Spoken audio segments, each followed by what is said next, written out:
Have you ever wanted to invest in real estate but felt like you couldn't because you don't have enough money, your credit isn't great, or banks just keep saying no? The truth is, you don't always need banks or huge savings to get started. That's where creative financing comes in. It's all about finding smarter ways to buy property without relying on traditional mortgages. So what is creative financing? Simply put, it's any method of buying real estate that doesn't involve walking into a bank and begging for a loan. Instead, you use different strategies to structure the deal in a way that works for both you and the seller. One of the easiest to understand is seller financing. Instead of paying the bank, you make payments directly to the seller, almost like the seller becomes the bank. This works especially well with motivated sellers who'd rather get steady monthly payments than wait around for the perfect buyer. Another strategy is the lease option, sometimes called rent to own. You rent the property now, but you lock in the right to buy it later at a set price. If the home's value goes up in the meantime, you just created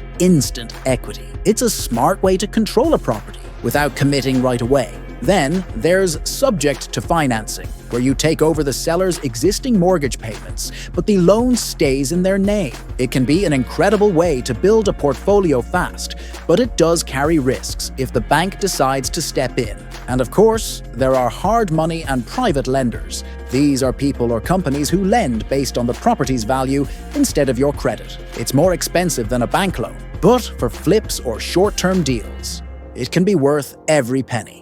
Now, creative financing has some big advantages. Less money down, fewer bank hassles, and the chance to buy property, even if your credit isn't perfect. But it's not without challenges. Not every seller is open to it, and some strategies take practice and negotiation skills to pull off. If you're a beginner, start with something simple like seller financing or lease options. They're easier to understand and much safer when you're just getting started. The key is to find motivated sellers, people who need a solution more than they need a traditional sale. That's where creative financing shines. At the end of the day, creative financing is the secret weapon many investors use to build wealth. It proves you don't need tons of cash or perfect credit. You just need to be creative. Real estate is less about money and more about problem solving. So let me ask you, if you could try one of these strategies right now, which one would it be? Seller financing, lease options, subject to, or private money? Drop your answer in the comments. And let's see which one people are most excited about.